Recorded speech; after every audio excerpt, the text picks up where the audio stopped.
திருச்செந்தூர் முருகன் ஆசியோடு எல்லோரும் நலமுடன் வாழ நவகிரகங்களை பஞ்சபூதங்களை வணங்கி சரவணபவ பரணி பாரதியின் அன்பான இனிய வணக்கம். இன்றைக்கி நம்ம பார்க்கக்கூடிய பதிவு அப்படின்னு பார்த்தோம்னா, குரு பயிற்சி பலன்கள் ரிஷபராசிக்கு எப்படி இருக்கும், அவங்களுடைய வாழ்வாதாரம் எப்படி இருக்கும், அவங்களுடைய பொருளாதாரம் எப்படி இருக்கும், அவங்க எந்த விஷயத்தில் கவனமாக இருக்கணும், எச்சரிக்கையாக இருக்கணுங்கக்கூடிய ஒரு அழகான ஒரு அற்புதமான பதிவை தான் இன்றைக்கி நம்ம பார்க்க போகிறோம். பொதுவாக அந்த குரு பயிற்சி எப்போ 1/5/2024 புதன்கிழமை மதியம் 1 மணிக்கு குரு பயிற்சி ஆகிறார். அதாவது மேச ராசியில் இது வரைக்கும் இருந்துகிட்டு இருக்காரு. நான் சொல்லக்கூடிய இந்த 1/5/2024 ரிஷப ராசிக்கு வர்றார். உங்களுடைய ராசிக்கு குரு பகவான் வர்றார். அப்போ இப்படி ராசிக்கு வரக்கூடிய குரு பகவானால என்ன மாற்றங்கள், அதுதான் நம்ம பார்க்கக்கூடிய ஒரு பதிவு. பொதுவாக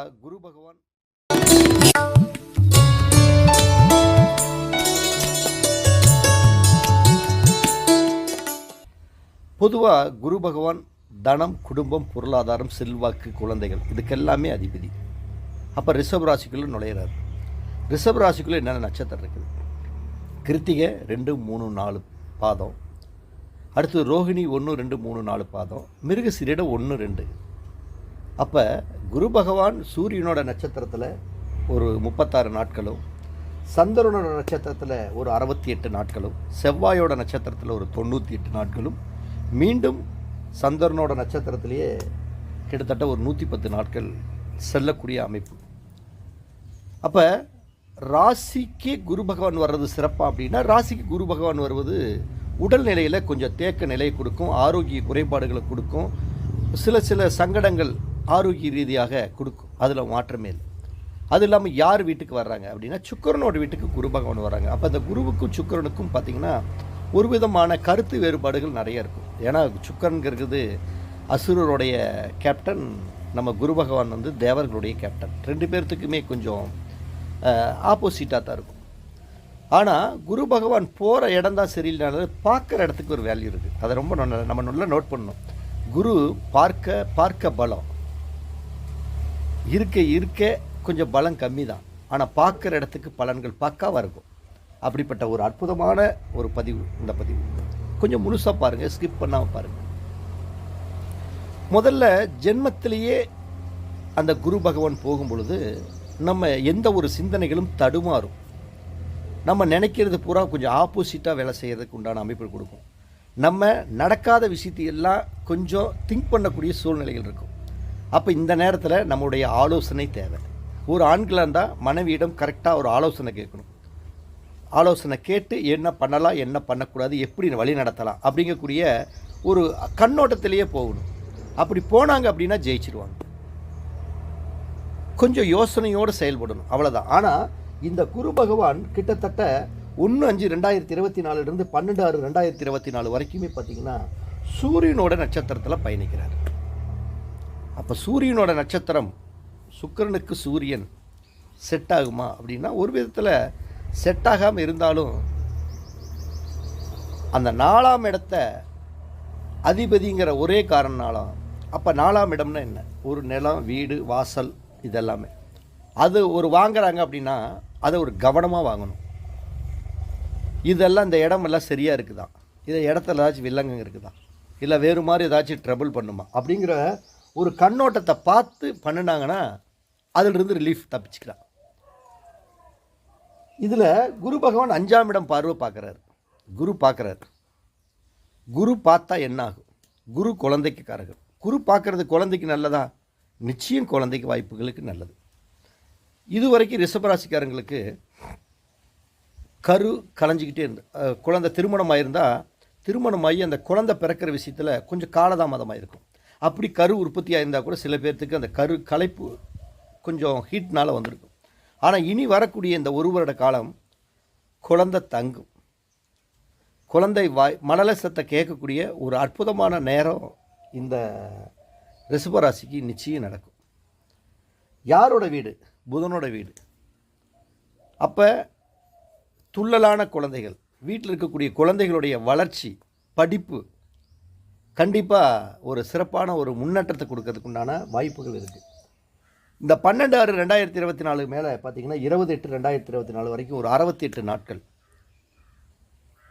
சந்திரனோட நட்சத்திரத்தில் பயணிக்கிறார். அப்போ சந்திரனோட நட்சத்திரத்தில் பயணிக்கும் பொழுது 3ஆம் இடத்தோட பரிசீலனை உங்களுடைய முயற்சிகள் எல்லாமே ஒரு முறைக்கு இருமுறை போராடி தான் ஜெயிக்கணும். எடுத்தோடனே டக்குன்னு ஜெயிக்க முடியாது. அதுக்கோசரம் என்னடா நம்மளுக்கு இந்த குரு பயிற்சியில் நம்ம என்னடா போராடிட்டே இருக்கணும்னு நினைக்கூடாதீங்க. ஒரு முறை நீங்கள் போராடினீங்கன்னா அடுத்த முறை உங்களுக்கு தான் வெற்றி. இப்போ கஜினி முகமது 16 முறை படையெடுத்தாருன்னு கேள்விப்பட்டிருப்பீங்க. அவர் என்ன அப்படி கான்ஃபிடெண்ட்டாக நம்ம ஜெயிச்சிடுவோம். அப்போ இவங்களுக்கு என்னென்னா ஒரு வண்டி ஸ்டார்ட் பண்ணோன்னே முதல்ல அப்படியே லைட்டாக ஸ்பீடு வண்டி கொஞ்சம் அடைக்கிற மாதிரி இருக்கும். கொஞ்சம் ஹீட் ஆகிட்டா வண்டி ஸ்பீடு எடுத்துடும். அது மாதிரி முயற்சிகள் தான் தோல்வியை தவிர அடுத்து வர முயற்சிகள்லாம் டாப்பாக இருக்கும். நம்ம பாட்டுக்கு புதிய முயற்சிகளில் ஜெயிக்கலாம். ஒரு வீரியம், தன்மை, ஒரு தன்னம்பிக்கை, நிர்வாகம் அப்படிங்கிறதே இந்த காலகட்டங்களில் தான் யார் நல்லவங்க, யார் கெட்டவங்க, யார்கிட்ட நம்ம பழகலாம், யார்கிட்ட பழகக்கூடாது, யார் நம்மளையெல்லாம் பின்னாடி அப்படி முன்னாடி விட்டு பின்னாடி பேசுகிறாங்க அப்படிங்கிறதெல்லாம் நம்ம கண்கூட தெரிஞ்சுக்கிறதுக்கு ஒரு நல்ல வாழ்க்கைக்கு உண்டான ஒரு நேரம். இந்த நேரத்தை நம்ம அழகாக பயன்படுத்திக்கலாம். அதே மாதிரி குரு பகவான் பார்த்திங்கன்னா உங்களுடைய ராசியிலிருந்து 7ஆம் இடத்தையே பார்க்குறாரு. 7ஆம் இடம் அப்படிங்கிறது என்ன? பார்ட்னர் மூலம் ஒரு சுய தொழில் செஞ்சுக்கிட்டு இருக்கிறவங்க, பார்ட்னர் ஏதாச்சும் கசகசன்னு ஏதாச்சும் உங்களுக்குள்ள ஏதாச்சும் மைனஸ் பண்ணுறாரு அப்படின்னா அதெல்லாம் முன்கூட்டியே தெரிஞ்சிடும். சுயமான தொழில் செய்கிறவங்களுக்கு உங்கள் தொழிலில் ஒரு அபரிவிதமான வளர்ச்சி கொடுக்கும். அதே மாதிரி திருமண வாழ்க்கை, திருமணத்துக்காக காத்துக்கிட்டு இருந்தவுடைய நண்பர்களுடைய ஒரு காலகட்டங்கள், திருமணத்துக்கு உண்டான முயற்சிகள் மேலே இருக்கக்கூடிய அமைப்பு இருக்கும். சமுதாயத்தில் நல்லவங்க யார், கெட்டவங்க யார் அப்படின்னு தெரிஞ்சு கொள்றதுக்கு எல்லாமே இது ஒரு அற்புதமான ஒரு நேரம். அதே மாதிரி பார்த்திங்கன்னா 28/2024 கிட்டத்தட்ட 28/11/2024 வரைக்கும் ஒரு 100 நாளைக்குமே செவ்வாயோட நட்சத்திரத்தில் போகிறார். அப்போ செவ்வாயோட நட்சத்திரத்தில் போகிறார் அப்படின்னா நிச்சயம் திருமணமாகாத பெண்களுக்கு திருமணம் அமைப்புகள் நடந்தே தீரும். நல்ல கணவன் அமைந்தே தீரும். நல்ல பொண்ணுக்கு பிடிச்ச மாதிரி ஒரு கணவன் அமைவே தருவாங்க. அந்த பொன் அதாவது ஒரு ஆணாக இருந்தாலும் அதிக வரதட்சணையோடு வரக்கூடிய மாப்பிள்ளை பொன் அமையும். நிலம், பூமி, சொத்து சேர்க்கையெல்லாம் ஏற்படும். வளர்ச்சி காத்துக்கிட்டு இருக்குது. அப்போ அதே மாதிரி குரு பகவான் உங்களுக்கு 9ஆம் இடத்தை பார்க்குறாரு. அப்போ 9ஆம் இடம்ங்கிறது என்ன? பாக்கியம். படிக்கக்கூடிய மாணவர்கள் தடையை சந்தித்தாலும் 2வது ஃபஸ்ட் கிளாஸாக படித்து மார்க் வாங்கிடுவாங்க. உயர்கல்வியில் படிப்பில் ஜெயிக்க முடியுமானா நீங்கள் சொல்லுவீங்க அடிக்கடி, இவன் எங்கேங்க படித்து இவன் எங்கேங்க ஜெயிக்கிறான், அப்படி படிக்கிற பையன் நல்லா மூஞ்ச பார்த்தாவே தெரியும்பாங்க. ஆனால் உங்களுக்கு அப்படித்தான் தெரியும். இந்த ரிஷபராசிக்கார பசங்க படிக்காத மாதிரியே தான் தெரியும். ஆனால் படித்து உளுந்து படித்தவன் ஃபெயில் ஆகிடுவான். படிக்காத மாதிரியே தெரியும். அவங்க தான் பாஸ் மார்க் வாங்கி ஹைலைட் பண்ணிடுவாங்க. படத்தில் கூட பார்த்துருக்குறோம். என்னை பார்த்து தான் அவன் எழுதுனான், ஆனால் அவன் பாஸ் பண்ணிட்டான், நான் ஃபெயில் ஆகிட்டானே அப்படிம்பாங்க. அப்போ உயர்கல்வி அப்படிங்கக்கூடிய ஒரு ஸ்தானத்தில் குரு பகவான் பார்க்குறாரு. அப்போ உயர்கல்வி ஸ்தானத்தை பார்க்கும் பொழுது உயர்கல்வியில் ஒரு முன்னேற்றம் காத்துக்கிட்டு இருக்குது.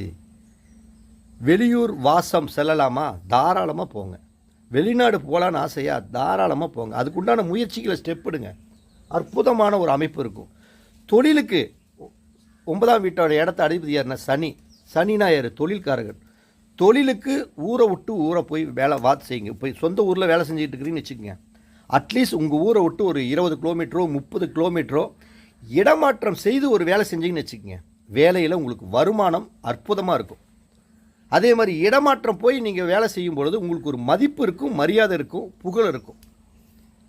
அதே மாதிரி ஒரு பெரிய நிறுவனமெல்லாம் வச்சு வேலை செய்கிறீங்கன்னா அந்நிய மொழி பேசக்கூடியவங்க, அந்நிய மதத்தினர், இவங்களை நீங்கள் வேலைக்கு சேர்த்துக்கிட்டிங்கன்னா உங்களுடைய வாழ்க்கையில் ஒரு அபரிவிதமான ஒரு பொருளாதார முன்னேற்றங்களை கொடுக்கறதுக்கு உண்டான வாய்ப்பு இருக்குது. திருமணம் ஆகி எங்களுக்குள்ள ஒரு புரிதல்கள் இல்லாமல் நாங்கள் 2 பேரும் கொஞ்சம் கருத்து வேறுபாடாக பிரிஞ்சுட்டேங்க, டைவேர்ஸ் ஆகி போச்சு.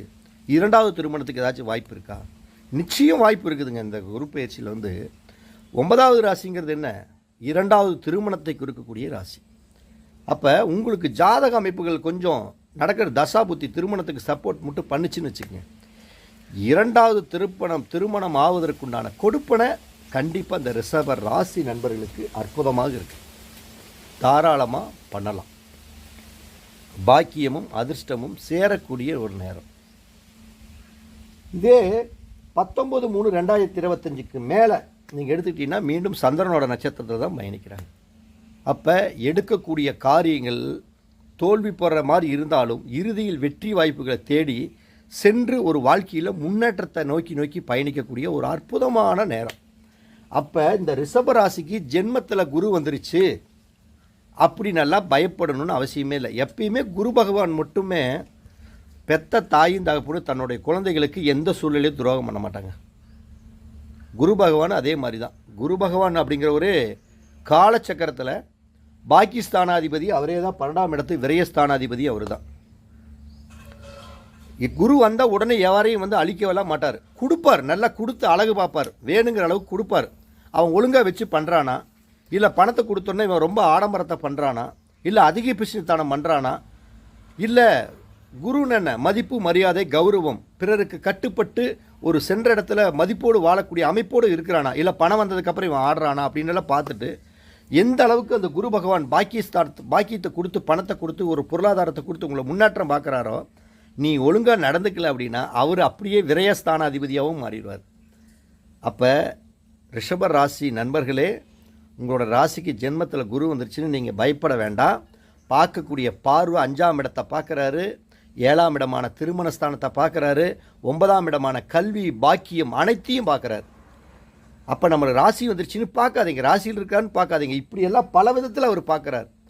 அப்போ பல விதத்தில் பார்க்கும்பொழுது திருமண காரியங்களாக இருக்கட்டும், குழந்தை பாக்கியங்களாக இருக்கட்டும், கல்வியாக இருக்கட்டும், வெளியூர் வெளிநாடு வாசமாக இருக்கட்டும், இது எல்லாமே கிடைக்காது அப்படின்னு நினைக்காதீங்க.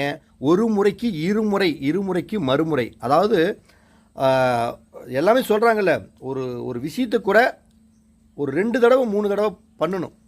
அப்போ தான் ஒன்றும் இல்லை, டாக்டர்கிட்ட ஊசி போட போனீங்கன்னு வச்சுக்க, இன்றைக்கி ஊசி போட்டு மருந்து எழுதி கொடுத்துட்டு நாளைக்கு வாங்குவாங்க, அடுத்த நாள் இன்னும் 2 நாள் கழிச்சு இந்த மாத்திரை முடிச்சுட்டு 3ஆவது டைம் வந்து பாருப்பாங்க. ஏன்னா அப்போ தான் 3ஆவது இடங்கிறது ஒரு முயற்சி ஸ்தானம், 3ஆவது இடங்கிறது முயற்சி ஸ்தானம், வீரிய ஸ்தானம்.